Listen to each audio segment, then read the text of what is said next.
I'm so glad you could make it. Sit down, sit down. Oh, yeah. Oh, the band is gonna be awesome tonight. I dig it. Hey, welcome back to Therapy Sessions. That's Thairapy Sessions. I'm your host, Auntie Hair Coach, and I interview regular people telling real stories about their beauty industry journey. I know that what we do is fun and perceived as glamorous, so it's through sheer audacity that professional stylists and barbers are creating industry disruption in their own unique ways. I've spoken with business owners, industry influencers, educators, innovators, and so much more. We share beauty industry tips, tricks, pitfalls, cheat codes, and everything in between just to remind you that you're not alone. With therapy sessions, it is my sincerest intention that by sharing our unique journeys with the world, beauty professionals will be empowered to discover your own uniqueness, which is where your true superpowers lie.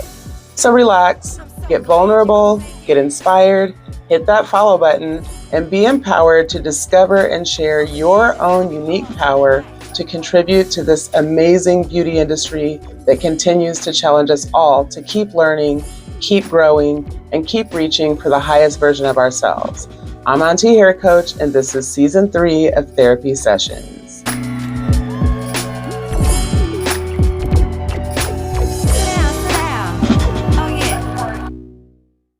I'm so glad you could make it. Hey, welcome back to Therapy Sessions. That's Thairapy Sessions. I'm your host, Auntie Hair Coach, and I interview regular people telling real stories about their beauty industry journey. It's season 3, y'all, and today's guest is a natural hair stylist. Her favorite styles to do are hair color, wigs, locks, and extensions. She goes by Beauty X the Bee on IG, but she says we can call her Brea, and Brea has entered the chat. Welcome, Brea. Hey, how are you? I'm good. How are you? Thank you for stopping by. I'm good. How are Good. you? I'm good. So first things first. What? Who is Brea? My listeners always like to know who they're dealing with. So before we get started, can you just share a little bit about who you are, where'd you grow up, how'd you grow Bria is 29 years old. I'm from Anderson, South Carolina. I'm a single mom to a 5-year-old beautiful. I say well, she just turned 5 yesterday, so I said she used to be 4 going on 40, so I guess she's 5 going on 50 now.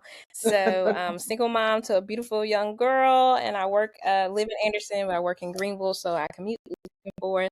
But I'm just a stylist out here, a new stylist, growing my business and my clientele up at a new hair salon. I've been here since the end of March, so been growing my business. But that's me. So I got 2 babies, my business and my daughter. All right. All right. Good stuff. How long's your commute? It's 30 minutes, so it's not bad. I like to listen to podcasts too, so I like throwing a podcast and then I'm here, so I don't mind it. It's 30 minutes. Yeah, that's not bad. I always used to say that I used to commute at one time. I had a 45-minute commute to work, and I always said it gave me time to like take off my mommy hat and put on my stylist hat, and vice versa, kind of to unwind. Did you always want to be a hairstylist? Absolutely. Yes, absolutely. I definitely do.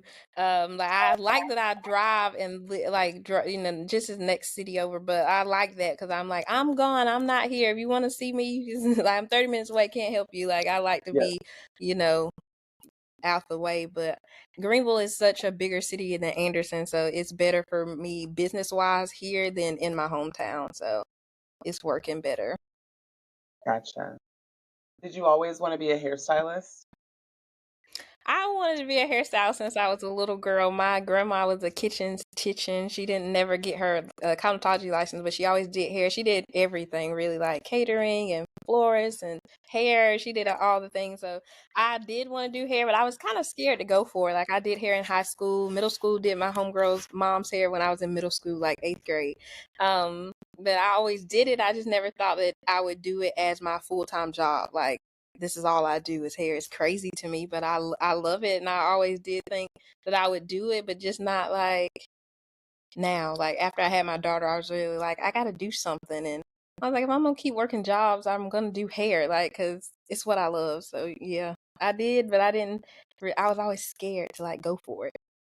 Yeah, what was that fear? What were you afraid of?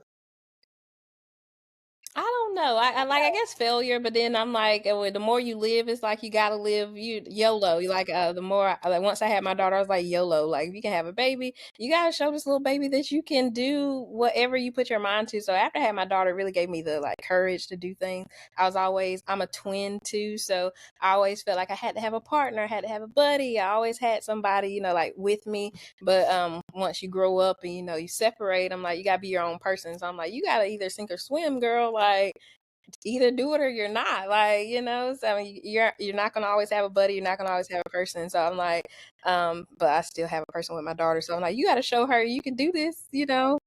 Can we cuss? I was like, cause you can do this shit. So, Yes, like, I yes, wanted to show her that like you can do it, and I've been doing it. Like I said, I kept working jobs, and I was like, if I'm gonna do this, I want to do something I like. So I was like, go to hair school, do something for yourself. I had like postpartum depression after I had my daughter, so I was like, I gotta do something for me. So like, hair was like for me, was something I felt like was yes, my thing. yes. Wow, so you've already given so much. I have so many questions just based on everything you just said. So first of all, what does your twin do hair or no? What does she do? No. Mm. She does the exact opposite. She's a manufacturer worker. She works at a place called Glen Raven. It's like a fabric. Okay. She's a weaver. Okay. Um, and then what other types of jobs were you working before you decided to take the plunge? I did the last job I worked at right before I started doing hair was at the hospital. But I worked for the business office. I was a cash analyst. I was a bank teller before that. So that's how I got that job. So I always did numbers and like bookkeeping and accounting, stuff like that. But uh, yeah, I was a cash analyst at the hospital before I started working. Okay. And that actually prepared you for where you are today. So we're going to put a pin in that and come back to that. Okay. Okay. All right. So where did you go to beauty school? I went to Kenneth Schuler cosmetology school. Yes. Okay. And what made you decide to choose that school? It was closer. It was either the closer schools around here is either Kenneth Schuler or Paul Mitchell, but Paul Mitchell is on Woodruff Road is and it's very busy there. So figured I would be late every day if I tried to make that drive to that one. So I picked Kenneth Schuler because it was the closer option for work and the commute. So it was either between those two. I had to pick that one because I would be late every day if I went to Paul Mitchell. But both schools are great. But yeah. Okay. Okay. Did you feel prepared when you graduated? I did. Like Kenneth Schuler was a great school to go to. They do mock state boards 2 times with you, like go through the whole test with you twice. Besides well the practical part, not the theory, but they take you through the test and make sure you have your bags packed and everything for state board. So I was very like compared to the other people that came in the day I took my test, I was like, oh thank you. They had You us very like already set up. So it was a good had school. you Yeah, I together. recommend them. Mm-hmm. Okay. All right. Was your family supportive of you going to cosmetology school? My mom was not. She was like, "Are you gonna finish?" Because she was like, "You y'all." I'm the youngest baby of 5 siblings. I have 5 siblings. I'm the youngest. She was like, "Y'all have a problem starting things and not finish. Are you gonna finish?" I was like, "Oh, okay." So I'm the type of person. You tell me that, and I'm like, "Oh, I'm gonna show you." So I was like, Hmm. "Absolutely." And then when I graduated, she was like, "Well, you sure you're gonna make enough money to do?" I was like, yes." So they had their hesitations, they reservations. They were not ready. And my sister still's like, get a real job. I'm like, this is a real job, okay? So they see me like since I've been at this new shop, they see me growing or whatever. So my sister's like, okay, I just don't see how you don't know how much money you're gonna make every week. And I'm like, I know I'm gonna make the money. It's period. Like, And she's like, I don't know. And she's like a budgeter. She's worked, a check. She knows how many hours and how many, she's gonna make. She likes that, and I'm like, it's gonna make sense. Like, and she was like, you're a free spirit. I'm like, well, I might be, but it's been working. Like, it's been working. Like, I pay all my bills, so Boom, and that's it. Are right. so the salon that you work at now, is it commission? Is it booth rent? What's your We're booth rent. scenario? Okay, so you're 2 years into the industry and you're booth renting. Mm-hmm. Wow, that's awesome. Yep. Yeah. Yes, I started out at a commission salon. I started out as an assistant when I first got my license. I assisted a girl that was a colorist, and that's how I started. And then I went to that same salon that we both worked at. That I was assistant at. They did commission. They started you out as an assistant, then you go to commission, then you can eventually go to booth rent. But that commission was not for me. I'm like, and it was also 50-50. Like, you gotta work twice as hard to make your money. I'm like, I see 1,200 that I made, and you take in half of that is just not it. So I Mhm. tried it for a little while because it was a nice salon, but I was like, I cannot. So and I started out also, like, when I was assistant, I was also working out of my house. I had a beauty room in my house, so I was doing hair out of there and working for the other lady while I built my business up too. So I was like, okay, you gotta take the leap of faith. Cause I was like, commission, I'll tell anybody, and I'm 2 years in, like you said, and I do booth rent. I will not do commission, unless it's like a different percentage, but commission is not. No, Yeah. I don't recommend. Yeah, I'm curious as I look, because of course, the way that people are paid. I've been doing hair for 27 years. How old you say you were? You say you're 29? 29. Mm-hmm. Okay, yeah. So you're the same age as my babies. So I've been Oh, doing hair for yes, 27 years. And yes. of course the pay scale has changed dramatically. But when I look at the commission, and I understand because I am a business owner, I'm a salon owner, and so I understand why salon owners want to charge or want to split it 50-50. I get it. There's a hella bills. But from a stylist standpoint, I'm trying to make that make sense and so like when did you graduated in 2021? Mm-hmm. Okay. July 2021. Yes. Because I feel like 2020 was the switch. I always say hairstylists are notoriously bad at math. But when the world shut down and everybody had time to just sit, I'm like, we're not that bad at math. And so Right. I felt like coming out of the pandemic that there was going to be a shift towards more independent stylists. So that's interesting to hear you say that because I thought it, but you just said it out loud. So Right. Yeah, interesting. true. It's true. And I went to cosmetology Um, school during COVID, so that was like, I feel like yeah, at COVID made people appreciate hairstylists more and barbers more because they cannot do what we do. Period. So period. Talk a shout bit out. about the experience of beauty school during COVID. What the heck? How do you do that?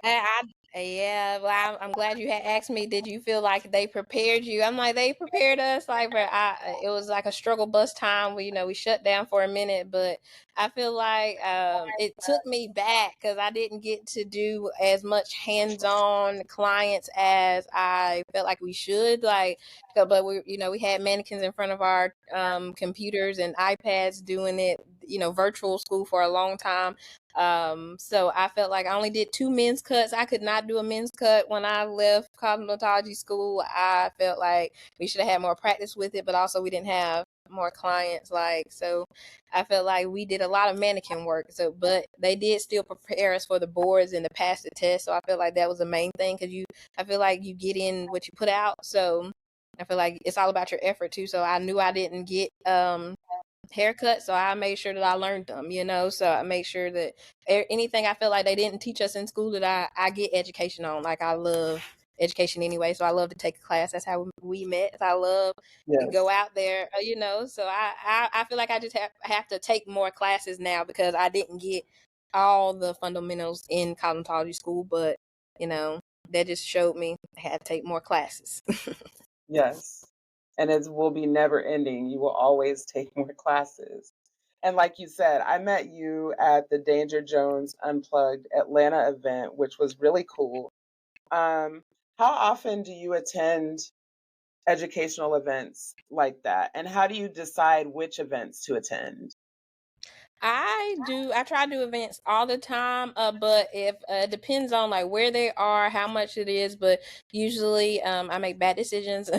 My sister said I'm a free spirit, like I said. So if I got the money some type of way, I'm gonna pay for it. Like if I gotta pay it back, you know. Mhm, mhm. But I love education though. So I always try to make Premiere a thing.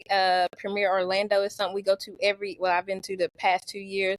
And our shop owner makes sure we go to that we try to do as a whole or whatever. I try to pick wherever is closest to us or whatever's closest or what I'm interested in. Like color, like I said, that's how we met. I love Danger Jones color line. Like they are amazing. It smells amazing. I have it in my hair up under these braids is Diego. I love hair color. So if it's like a color class I'm down for, or if it's something that I'm interested in and I don't know much about, I'm going for it. But I try to look at social media, but if it's in my price and in my, in range, I'm doing it. Like I'm Yeah, going. Like I have to, like you said, you're always gonna have to do that. So you got to do yes. it. Keeps it fun and interesting. Like I feel so lucky to have been doing hair literally nonstop behind the chair for 27 years. And I never get bored. Like, how can you ever get bored? It's always something new. It's always That's something new. When I, amazing that you've been doing yeah, hair nonstop behind the chair for 27 years. Shout out to you for that. That's amazing. Like what I'm trying. That's what I'm trying to say. Like I've been doing hair nonstop. Yeah, that's what's up. yeah. That's dope. You know, I do it a lot less now than I did in the beginning. In the beginning, I was like you, it was hustle season. Um, but my joints don't feel like they did. So I don't do it as much. I'm part-time behind the chair, but I'm still behind the chair. And I can't even like when I think about getting from behind it, it makes me sad. So I don't know. We'll see. Yeah. Okay. So you mentioned that you have a beautiful baby girl. Yes. And I wanted to talk a little bit. So, because one thing about this industry, especially in the beginning, it is about the hustle and you're booth renting. So, rent is going to be due whether you do 20 clients or 0 clients, that rent is going to be due, right? Um, Right. Talk about how you balance the early stages of the cosmetology career when you're in the hustle mindset versus or in concert with being mom to a 5-year-old little girl. How do you make that work? Ooh, it's a whole lot of mommy guilt in there, but I'm like, do you want this Barbie house? Like, we just had a birthday party that was, $345. Like, if you want this birthday party, I gotta work, baby. I bring her to the shop sometime. I don't like to do that, but I will bring her sometime. It's just about making it work. I try to make it work. I usually don't bring her. I usually work late. I feel like I'm a second shift hairstylist right now. I usually start at 10. I might leave at 8:30, like but her dad does help with her. Like I'm a single mom, but he helps like with her. Like we're not together, but he does pick her up from school, and he I pick her up from him once I get done. He understands that I work by appointments. I don't work by a 9 to 5 anymore. So he understands that. He act like he understand it, but so, I mean, either way, he helps me with her, or my sister helps me with her. So I have like a little village of help with that. But it's hard. Like I said, a lot of mommy guilt, but I have bills to pay, and we have to do it. So I make it work with a smile, and I keep going, but it's definitely hard. Like, but you have decisions you got to make. It's just like if you were clocking into a job for long hours, she can't go. But thank God that I have a job where I can bring her if need be. Last resort. I try to make it a last resort thing, like I said, but I have a lot of support too. So that's the thing. If you have a village and making it work. Yes, absolutely. Now, you mentioned to me that, I'm sorry, is it North or South Carolina? South Carolina? South Carolina, yes. South Carolina. So I'm new to Georgia. I moved to Georgia from the Midwest, and I did not think about the fact that this is the Bible Belt. Okay. I Where'd you did move not from? think about that. Huh? Where'd you move from? You said Midwest. Where? I moved from Indianapolis. Okay. I had been Okay. in Indianapolis for like 18 years before I came here. Okay. Yeah. So, yeah, so being in the Bible Belt has been interesting. And so you were sharing a little bit with me about the way you were raised and, being in church all the time. So does that make you like super trusting in the beginning? So then when it doesn't flow the way it's supposed to flow, is that where the guardedness comes from? Right. Yeah, we was talking about that before we started recording. Yes, I do feel like the way I was raised, so I'm very like I give people the benefit of the doubt even if, it doesn't, but till you fill out the situation, and then there's where I'm like, "Oh, you tricked me," kind of thing. It's just like people give you their best self first, like I said. But I do give people the benefit of the doubt. I'd be like, "Oh, this is a great person I just met. They're great." And then I'd be like, "Wait a minute. You didn't see these little red flags." I'd be like, I thought it was a carnival. So I didn't. I thought it was a carnival. It's just Yeah. not, but I do give the benefit of the doubt first. I need to stop. But I do feel like it's that, I see the good in people first before you be like, okay, everybody's not so good. Yeah. So how does that play out behind the chair? Do you find yourself being guarded with your clients? How much, No. like, no? Okay. I talk a lot. So I talk to my clients and I get them talking. So I feel like, no, I still have a good time. I still give people the benefit of the doubt. That way we flow good. And then I feel like I work in such a, we booth rent. So it's like 8 of us here. Um, you gotta talk, like we're out in the open or whatever. So I'm like, I flow. I'm always like, hey, how are you? Can I get you something? Like I'm always that person. So I still go in blind every time. Like I start over every, however, my appointments end and start over. I start over. Like I be like, hey, I still give them, Hmm. a fresh start until you give me a reason to not. Yeah. Yeah. Absolutely. So you went to you already had your daughter when you went to cosmetology school? Yes, she was a baby, but I already just had her. Yeah. Okay. And then, and the question I'm trying to get to here is about because you're no longer with your child's father. So the Right. question I'm trying to get to here is about during that breakup season. So are you in cosmetology school or are you behind the chair when that happened? Yeah, I in cosmetology school during that breakup. Yeah. And how does that, because had you guys been together for a long time or no? Yeah, we were together 6 years before we broke up. So Okay. it was hard. That it was I'm a cancer, so I don't know if that's the thing or just the person I am. Once I'm like hurt or like feelings hurt, in that case my feelings were hurt, so like I go into like a grind mode anyway. So I put all my focus into like cosmetology school. Like I had a YouTube channel. I did like a few videos. That was very hard though. So I put my focus like all into that. Like I made an intro, a banner, the videos, and then I'm like, I'm a mother. So I'm a mother going to cosmetology school, and I'm trying to make this YouTube channel. This is crazy. Like I'm doing too much. Like, but that's what I do. I just throw myself into like grind mode, so I don't focus on it. So like I was very like hurt at the time, but I was like, I can't stop right now. Like that TikTok is like, you weak in the knees, you gotta stand up. So I was trying to stand up, but I try to throw myself into other things instead of like dealing with it, because you got to keep doing life. You still got to clock in, you still got to do the things. So I just put myself in grind mode and try not to think about it. I was like, I can't stop going to school, can't stop living, can't stop working. So like, gotta just do it. So I just threw myself into a million other things instead of, facing it, dealing with it, just Okay. sweep it under the rug. Okay. You've dealt with it since then though, yes? Yes, yes. Like at this point, we have our closure. Okay. So Okay. yes. Hmm. Okay. All right. If you could change one thing about the beauty industry as a whole, what would it be?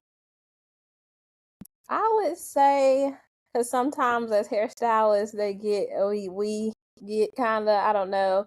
Um, I would just bring us together more. I couldn't think of the word I was trying to say, but I would just bring us together more. It's more than enough money for everybody to eat. Like the beauty industry is a multi-million billion dollar industry. I want hairstylists to know that we can work together and still make the money. Like some people like, no, I'm gonna work by myself, and you might try to take my clients, or you might try, it's enough money for all of us to eat, and we are so much better together as a unit working together. We can all work together and still make our money. I want people to like the beauty industry to know that. I feel like if I could change it, it'd be like stop thinking so small. This is a multi-billion dollar industry. We can all eat, together.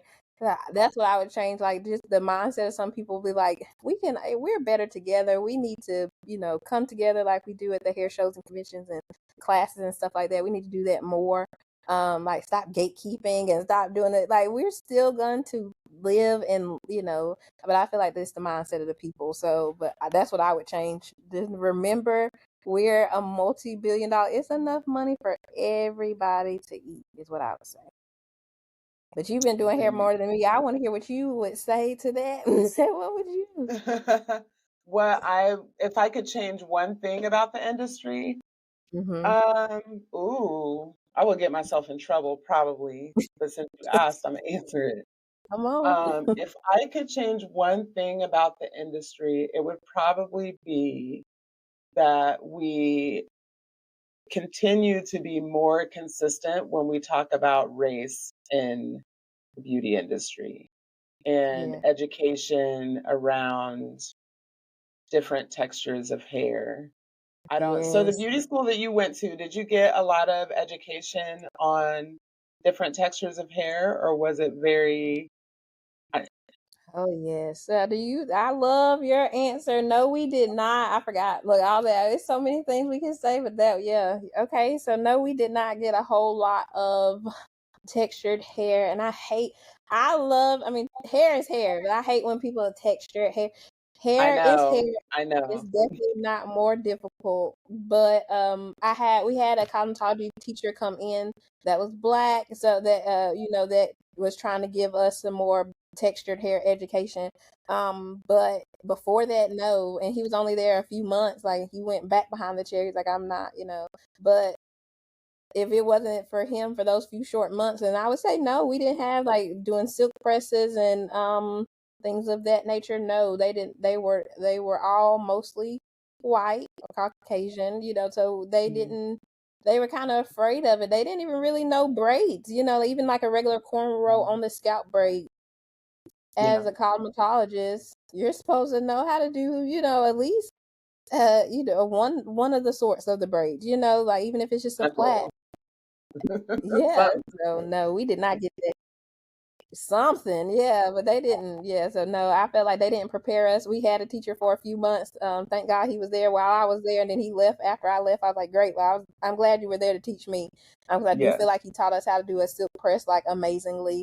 If he had more, he did a haircut for us while he was there. He definitely tried to come in and teach us texture hair and texture haircuts. Because I feel like a fade on a black man is different than a fade on anybody else. It's definitely harder, but so also is like any other kind of like a straight hair like client that is like that's thick or dark hair, that's hard to do too. So I feel like we didn't get any of that diversity into the salon, so they didn't teach us that, and it's definitely hard to do. So that's why I was scared of a haircut, scared of well, I being black myself, I know how to do a silk press and things, but if I didn't, or twist out, if I didn't already know how to braid or twist, do those things, they did not teach that at Hmm. that school. So no, we didn't have Yeah. well, at least not at night. I have to put that in there too. They did have another black teacher that tried to teach texture hair and things, but she was during the day. I was not there Okay. during the day. I took school during the nighttime because I worked during the day. So for nighttime experience, I would have to say that for that school that I went to, I forgot about that. So. Yeah. Yeah, we didn't have anyone. But the beautiful thing about it is, again, post COVID,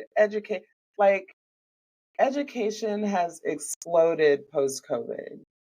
Because again, it forced us to sit down and kind of rethink things. And so it's been fun for me. It was fun already. It's even more fun now because I can see that the industry is changing really dramatically, really quickly.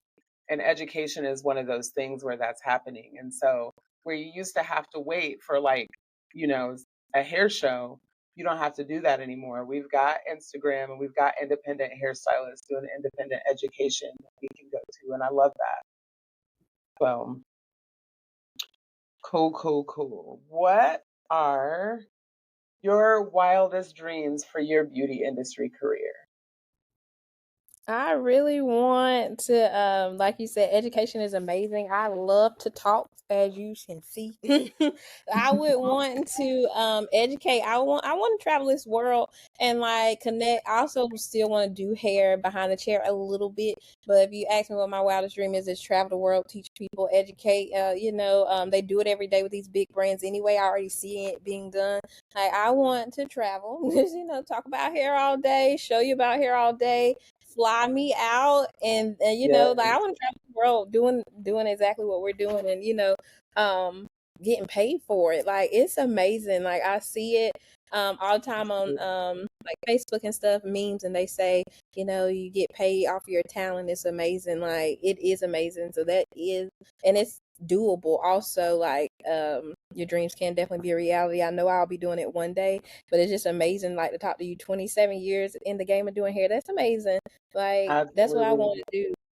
Yeah, just get paid off Absolutely. of. And that is so attainable. So, all you big beauty brands out there, Bria's trying to get flued out. Okay. Exactly. Fly me out.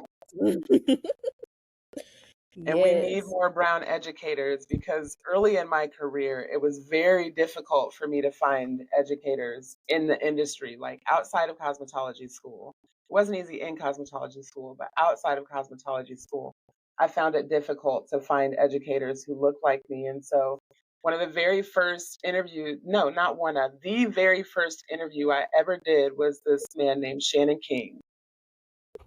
And he was the first Black educator. I worked with him at, it was the Chicago Midwest Beauty Show. I was like 2 years into my career. I was right about where you are now.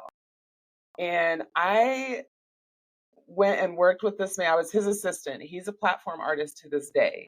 But I was his assistant on stage at the Chicago Midwest Beauty Show. And I remember just looking at him, and like it was in that moment that I realized that educators could look like me. You know what I mean? Like he just really Absolutely. inspired me.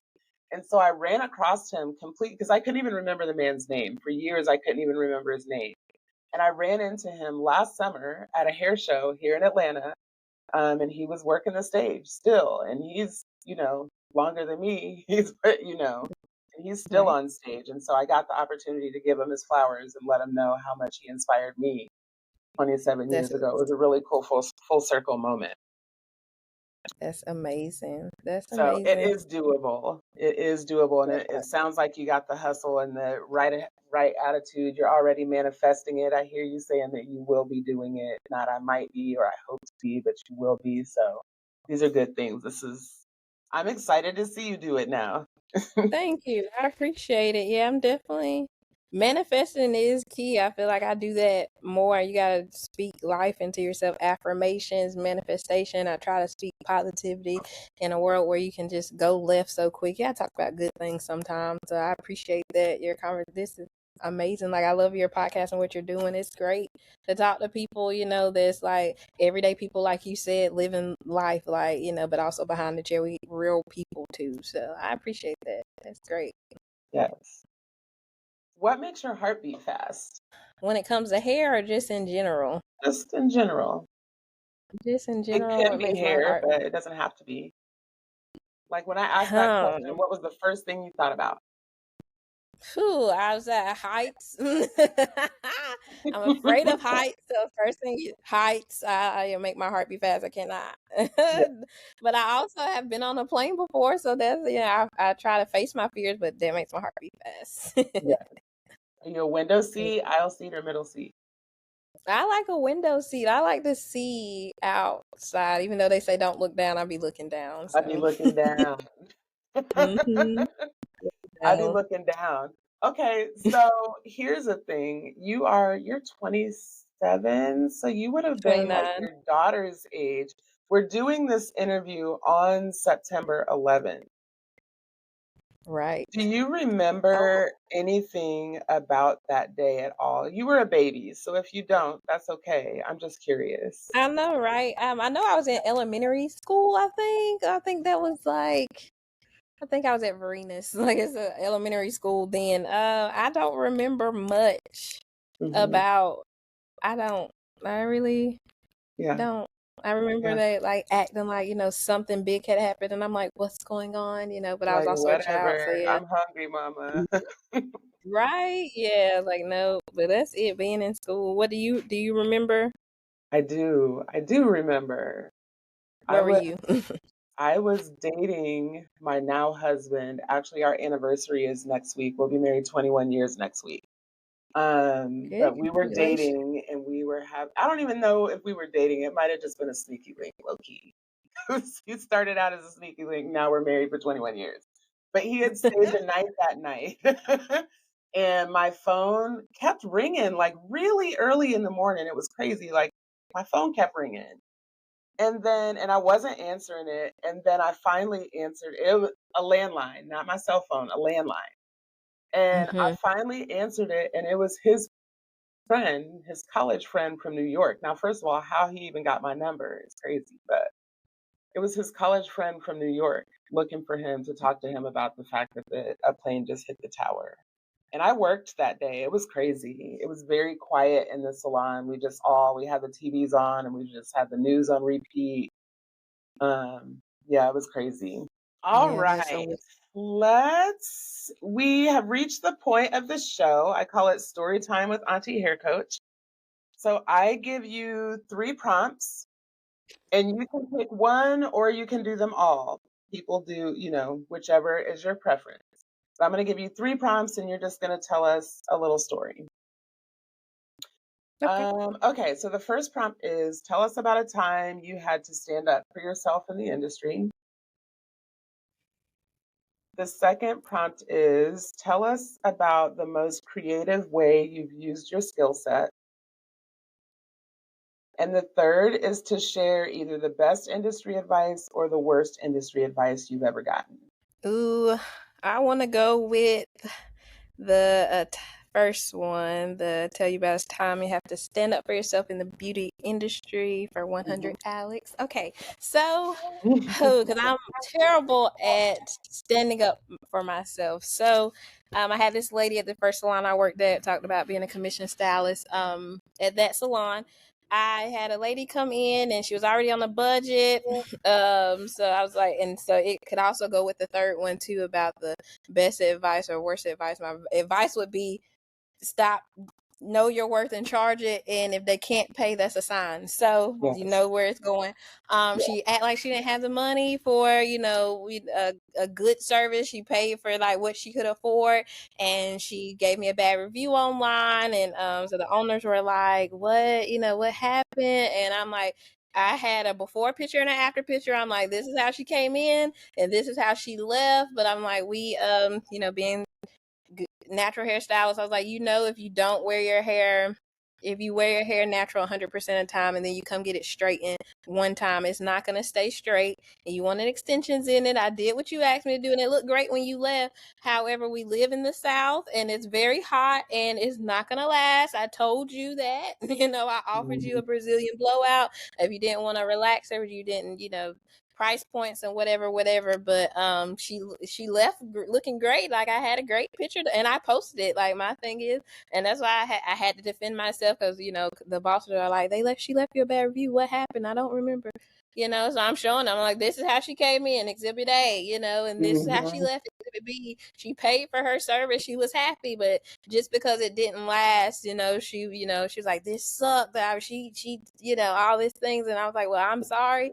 I stand behind my work. I posted your hair. If I post your hair, that means I think it looked, good. Because if I Mhm. didn't, girl, I'd be like, I don't know what happened to the picture. I accidentally erased it. Like, it's not going to be cut. But if I posted, I felt like it looked great, and she did agree, and she paid. But then because it didn't last her no time, she was like, "This sucked." I'm like, I suck basically, and I'm like, "Well, no, no, no, Yeah, so yeah. sorry, I definitely had to stand, I was like, and I'm glad I had pictures, but Yes. definitely had to say no. That's not, sorry, Yes. Yes. for sure. Wow. And it Yes, to this day, it still amazes me. People really sometimes think it's a negotiation. And once you do that, I don't even want you in my chair anymore. Like, just, absolutely. I'm over it. Get out of my chair. Right. If you can't Because no, afford it, you you saw can't the afford prices it. when you booked the service, ma'am. Thank you. Thank you. We booked the consultation to talk about the price. So when we Yeah, talked about it, and she was saying that, I should have been like, well, if you can't afford it, because now in my point in my career, I see people pay for way more money for way less. So I'm like, the price is the price. And if you period. cannot pay it, I'm so sorry. You can't pay, Yeah, but somebody else will sit in the chair and pay, the money. So absolutely. can't And be if worried they about don't, I will go home and go play with my baby, okay? Thank you. Thank you. Like I would much rather be at home if you're not going to pay for my time. Absolutely. What are you excited about right now? I'm definitely excited about my micro lock class coming up. It's gonna be the 22nd, so I'm counting down the days. I already got my room booked. It's gonna be in Atlanta, where you are. So I'm excited about that. So it's gonna be with Taylor Sean Beauty. I don't know if you know her. That's her Instagram. I'm excited about that. That's definitely gonna be my focus coming up. So I'm ready for that. I don't know her, but I'm gonna. Is Taylor Taylor? And then Sean Beauty. Just like it sounds. I'm definitely Mm, gonna go look her up because yes, I love she me is an in educator Atlanta. boy. Right, me too. It was so hard to find, like you said, it's hard to find educators and black educators that are about their money, because I paid for a micro lot class when we went to premiere, and she rescheduled to somebody else. She rescheduled twice. So I wound up having to get my money back. I was bummed. And then I was trying to find another micro lot educator. I'm like, where are they? Like, Yeah, where are they? I've been seeing them on Instagram, but like finding an educator, a credible educator at that, because the way the world we live in now, everybody feels like they could just be a YouTuber and teach you something. So, but really a legit educator is hard to find, like you said. So I'm excited about going to teach, learn from her, and then bring that back and be a teacher eventually. Like once I get yeah, started. But yeah, eventually, because it's hard to find, like you said, brown educators around here. There's a lot of hairstyles, but it's not a lot of people that's trying to teach and like the legit way also. So like, and also have their license. Like I want to learn from other hairstyles that have their cosmetology license. Like they don't have it, so right. that's hard. Yeah, So yeah, like you said, finding and being that is definitely, it's a lane for it for sure. yes, yes. So I'm How excited can the about that. audience follow your movement? I'm definitely finna be like Beyonce. You know how she been? I'm first finna shut down my Instagram and rebrand it. It's Beauty X the B right now, but you know how artists, when they drop their album, they erase everything off their Instagram. I'm finna erase it all, and then like I'm finna pop back out after this micro lot class, because I definitely Okay. want it to be my focus. So you can be on the lookout for that. I want to throw up saying that. I'm like, erase all my work. Yes, you gotta erase it. Yes, you gotta start over. So I'm definitely finna erase it, finna go incognito for a second, then pop back out after this class, so they can definitely see it, because that's gonna be the focus. Like once I spent this money on this class, because it was not cheap, I'm gonna focus on micro lock. So you be prepared right now to be sick of me. On my page is gonna be micro lock, so if you want to see it, follow I'm it. gonna love it. um yes, yes, yes. Yeah. I appreciate you stopping by, Brea. You've been so candid and like just really generous with sharing of yourself, and I'm so excited to watch your career grow because you're still just a bitty bitty baby. Yes, you're So right. I'm excited to see what this looks like for you in 5 years. Thank you so much. I appreciate it. I love your show. I love this. This was great for me. It's refreshing. Can't Yeah. wait. My the other stylist is gonna do the podcast with you tomorrow or when your next one. I'm excited for it. I can't wait to follow you guys. Like this is great. Yes. Thank you, Brea. Talk to you soon. Bye.